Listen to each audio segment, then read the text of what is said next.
Ladies and gentlemen, welcome to 12 Minutes with Darshan-Gandhi. Darshan-Gandhi is a design thinker, an educator, and a strategist. She started the Godrej Consumer Products Design Lab, where she works as a senior consultant. She's a mentor at the design studio at Godrej Properties, and she's recently founded the Darshan-Gandhi Design Company. We are going to be speaking to her today about various aspects of design thinking, more specifically empathy. Let's bring her on. Welcome, Darshan. Thank you for speaking to us. So let's begin. Why is empathy so important, especially when we talk about human-centric design? So a very sweet and short answer to that is we design for human consumption, right? Everything that we design, we put out, in the market is keeping in mind that's the end user. We mainly, in the creative process, what it involves is, from the need mapping to, how is it going to used in day-to-day, in its functionality, in its interaction with humans, right? And post-consumption also, right? So during all stages of consumption, from finding out the need to the end of the life, there is so much that design process, allows you to integrate along with while you are creating, while you're designing. There are so many aspects one can think of integrating that can be not just limited to functionality, but, emotional needs, social needs. And design process, when we say that it's a human-centered process, or when we say empathy, it's rooted in empathy, it means that design can play a bridge between commercials and the business aspect of things and the social good. So how can you integrate, good ideas, overall good, joy, delight, building up local communities, inclusivity.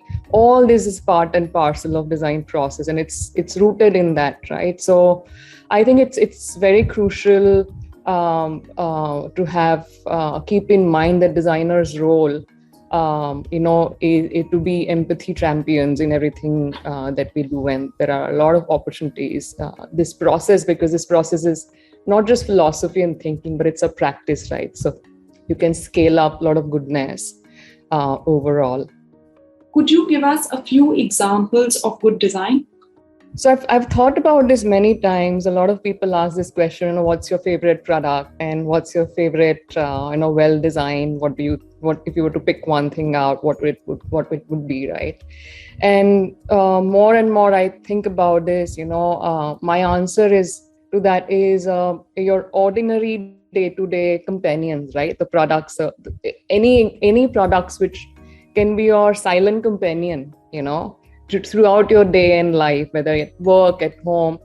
And some of the examples are usually actually some of the good classic designs of, created by folk artists, I think are most adorable because they're playing their role in background. You don't know, that they're there, but they're helping you do so much more. They're helping you to be so much more productive without being intrusive in your life. And I think those are my favorite products. You'll find them in stationeries or utensils or, clothing or your home decor. And other areas where I think good design has happened before, and that much of good design now doesn't happen because whatever we do now is a variation of a classic. And some of these classic toys, I think are a really good example of our empathy can be integrated in objects, right? So these are my two examples, not example, but the areas where good design exists even now after so many years. What about some from your work at the Godrej Consumer Products Lab? So there are two products that I think, comes to my mind. One is Godrej Air Pocket. It's a very simple paper-based bathroom air freshener. The other one is Godrej Magic, ready-to-mix powder to liquid hand wash. And these are some of the ideas, born out of our R&D at Godrej Consumer Products. And I think it has the ability, because they're so simple and so effective, and it beautifully kind of democratizes the luxurious experiences in a way that is affordable for masses, and not just functionally but aesthetically also pleasant and sensorially also pleasant. So I think they stand out for me from what we have designed, and mostly kind of give it a form to such creative ideas that came out of genius of our R&D labs. Um, uh, and then I think another product, the third product, if I have to take example of, would be Godrej Expert Hair Color Rich Cream. I think again, how we've been able to kind of strip off all the extra unnecessary packaging of it and be able to provide value in the hands of consumer, and giving this very rich premium experience, good quality hair color experience in a format of cream, which actually changed the landscape of the entire FMCG. Now again, very silently fitting well with the day-to-day life, and adding a lot of beauty and aesthetics to our lives. So these are my favorite. Yeah. When you approach a project, could you take us through the design thinking process? What is your process? How do you kind of approach it?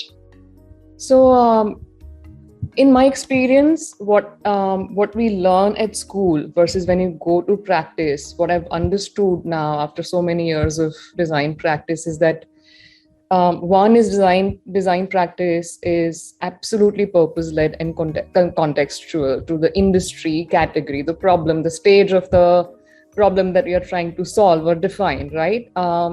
So I believe that each project requires a very different design intervention, and a designer, especially for me, it's even more imperative now to design the process before I get into design for any individual. So even within one category, I've seen not one project, has the same process.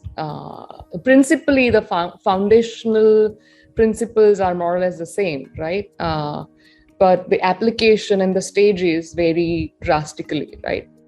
And additionally to that, I think because of my exposure and very close working with businesses and a lot of value growth, etc., I think I've realized how important it is for designers to combine innovation, empathy, and business when you're coming up with ideas or creating concepts or creating prototypes. And I think because of this mix and experience, I have landed to a very unique process that, to me, I call it innovation, empathy, business model.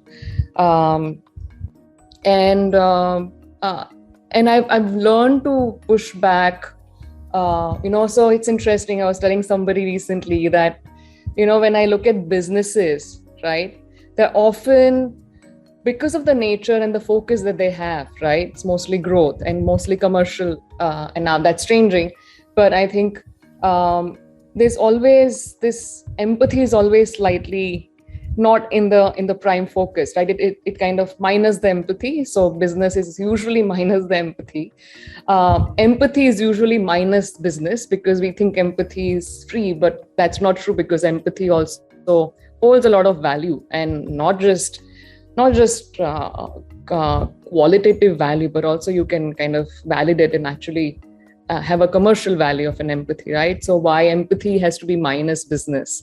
And when it comes to design or an innovation, I've seen, because of the training and the habit, and because of industry's expectations, and because this lack of integration of business and empathy, we tend to delve into just the world of design, which is this form and function and creativity. And sometimes we miss out both of these aspects. So I think I've become very aware of this factor because of the mistakes that I've made and because of the things that I've missed out in past, that I think how I closely put this together, and how do I identify the sweet spots or interactions where, I can actually use a mixture of three, and overall the not just the growth, but the impact of anything that we create kind of multiply. So that's more or less my process. But eventually, I think a more literal sense of design or aesthetics comes in a play in the end, which is mostly on its body or mostly on its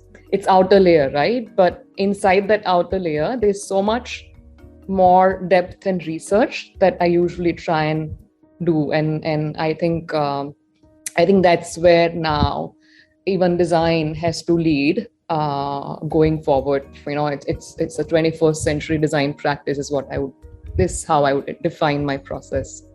How has design thinking changed in the digital age? So big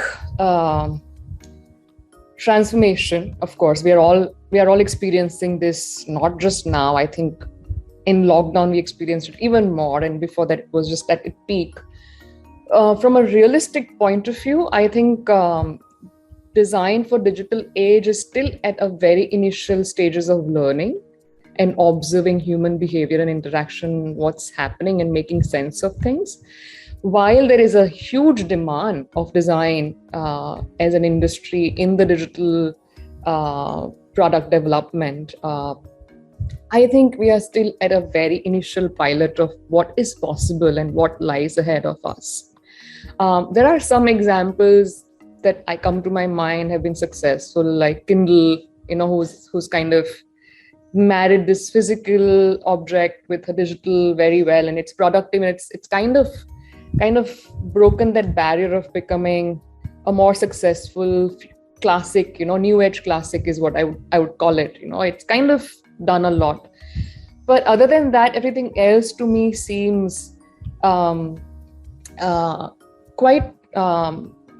kacha in that sense. It's still not evolved and matured. There's a lot more psychology, a lot more empathy. There is a lot more scope for integrated, human behavior, how we want to change the habits of people, in what way. So this whole goodness aspect that we see is better integrated in some industry on digital platform is just very difficult to do because of the scale and the medium. So I think we are still learning the medium. I haven't seen much of a success from a designer's point of view that I've seen that, oh wow, this is a great initiative. People have started identifying this issue, but the application seems far-fetched and totally dependent on what technology has to offer and how much how much design can technology take, right? But on a brighter side of things, I feel that it also offers a great level of opportunities for us to be great ancestors for our children's children, right? And I think that's what keeps me going. And I think that this is going to be a huge industry for design, and hence I think it has implication on design education, design processes, the way we work. Because just to give you an example of just take any physical design object which is not digital, right? Like just say a chair, right? Now there's a clear creator, there's a clear user, there's a clear sponsorer who's sponsoring the project, right? And there is a clear subject and in usage, and everything is defined. In digital world, there's no clear sponsorer. Everybody is a creator, right? Everybody is designing. Everybody is giving feedback. So it's just that much more complex. And I think there's a long way for us to decode what that means for designers. Before I let you go, just for our viewers, what do you do? What are your interests outside of work? What do you do outside of work? So the two things that I love doing, one is, of course, I picked up pottery. I was always passionate about ceramics, but I think during this last few years, that break from going to office, it has allowed me to kind of now take that skill to the next level. So I throw a lot of pottery on a wheel, and I occasionally enjoy designing spaces. And adding a lot of art into the environments, whether it's home or office, and those are two of my go-to places when I want to do something outside of my work. Well, all the best with your pottery, and we wish you all the best with the Darshan-Gandhi Design Company. And there's something really important that you have pointed out that empathy and business should be married together. They need not be separate. Well, thank you so much for doing this and speaking to us. Thank you, Jyotsna. Thank you.